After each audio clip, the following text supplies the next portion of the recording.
नमस्कार मित्रांनो, मैं हूँ अभिलाषा शर्मा। यूट्यूब चैनल में आप देख रहे हैं लिंग की परिभाषा। तो शुरू करते हैं मित्रांनो।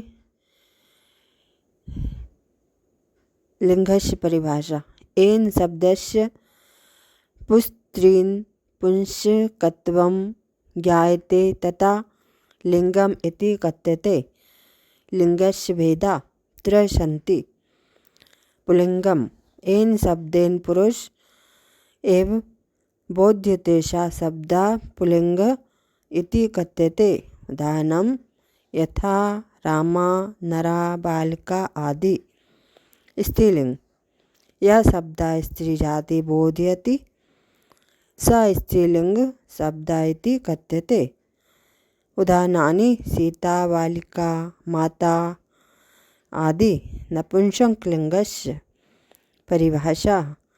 यह शब्दा न पुंजाति न च स्त्री जाति बोधयति स नपुंसकलिंगम शब्दा इति। उदाहरणं फलं, पुस्तकं, जलं, पत्रं, गृहम् आदि। अब देखते हैं मित्राणि वचन। वचनस्य परिभाषा तथा भेदा। एन एकत्वं द्वैवतं बाहुल्यं वा बोध्यते तत् वचनम् इति कथ्यते। वचनस्य भेदा त्रय सन्ति। एकवचनं, द्विवचनं, बहुवचनं, एकवचनम्। एन एकस्य बोधा भवति। उदाहरणं बालका, फलं, नदी। द्विवचनम्। एन द्वये बोधा भवति। उदाहरणं बालको, फले, नदौ। बहुवचनम्। एन बहूना बोधा भवति। उदाहरणं बालका, फलानि, नदा। इति संस्कृत में परिभाषाएं। अब इनका हिंदी रूपांतर सुनते हैं कि हिंदी में इन्हें क्या किस तरह से बताएंगे। लिंग परिभाषा। जिस संज्ञा तथा सर्वनाम शब्दों में उनके स्त्री या पुरुष होने का बोध हो लिंग कहलाते हैं। लिंग के भेद। हिंदी भाषा में दो तरह के होते हैं, स्त्रीलिंग, पुल्लिंग, जबकि संस्कृत में 3 प्रकार के होते हैं, स्त्रीलिंग, पुल्लिंग, नपुंसकलिंग। संस्कृत भाषा में लिंग का ज्ञान हिंदी भाषा के समान नहीं हो सकता। संस्कृत भाषा में लिंग की पहचान करने में कभी कभी बहुत कठिनाई आ जाती है। जैसे संस्कृत भाषा में देवता शब्द स्त्रीलिंग तथा मित्र शब्द नपुंसकलिंग है, जबकि हिंदी भाषा में दोनों शब्द पुल्लिंग के अंतर्गत आते हैं।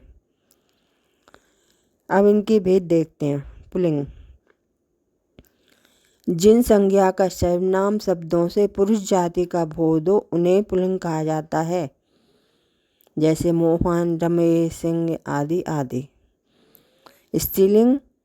जिन शब्दों से स्त्री जाति का बोध होता है उन्हें स्त्रीलिंग कहा जाता है, रमा, कृष्णा, मयूरी, छात्रा, पाठशाला, लता आदि। नपुंसकलिंग। जो शब्द न पुल्लिंग की श्रेणी में आते न स्त्रीलिंग की श्रेणी में आते नपुंसक कहलाते हैं, जैसे पत्रम, फलम, मित्रम, पुस्तकम। ये नपुंसकलिंग है। अब देखते हैं वचन। शब्द के जिस रूप से एक या अनेक का होना पाया जाता है वचन कहलाते हैं। हिंदी तथा अंग्रेजी भाषा में 2 वचन होते हैं, एक वचन, बहुवचन। परंतु संस्कृत भाषा में 3 वचन होते हैं, एक वचन, द्विवचन, बहुवचन। एक वचन। जिन शब्दों के द्वारा एक वस्तु का बोध होता है उसे एक वचन कहा जाता है, जैसे बालिका, एक बालक, छात्रा, एक छात्रा,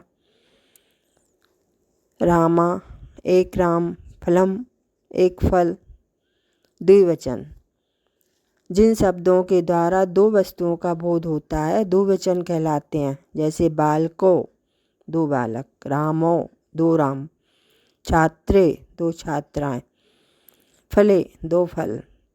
बहुवचन। जिन शब्दों के द्वारा दो से अधिक वस्तुओं का बोध होता है वहाँ बहुवचन कहलाता है।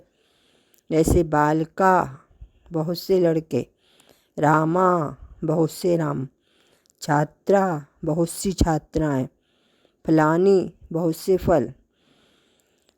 तो मित्रान ये थे लिंग और वचन। आप इन्हें देखते रहिए, सुनते रहिए, याद कीजिए। आगे के एपिसोड में हम फिर मिलेंगे। तो मेरे यूट्यूब चैनल अभिलाषा शर्मा को सब्सक्राइब कीजिए, फॉलो कीजिए, लाइक कीजिए और इसी तरह से अभिलाषा शर्मा यूट्यूब चैनल देखते जाइए और मेरे पॉडकास्ट चैनल को भी सुनिए। अब ग्रामर गुरुकुल नाम से है। आप टेलीग्राम पर भी मुझे सुन सकते हैं विद्या पाठशाला में, और फेसबुक पर भी नई नई चीज़ें सीख सकते हैं ग्रामर स्टडी पॉइंट के अंतर्गत। तो मित्रांनी आज इतना ही। धन्यवाद।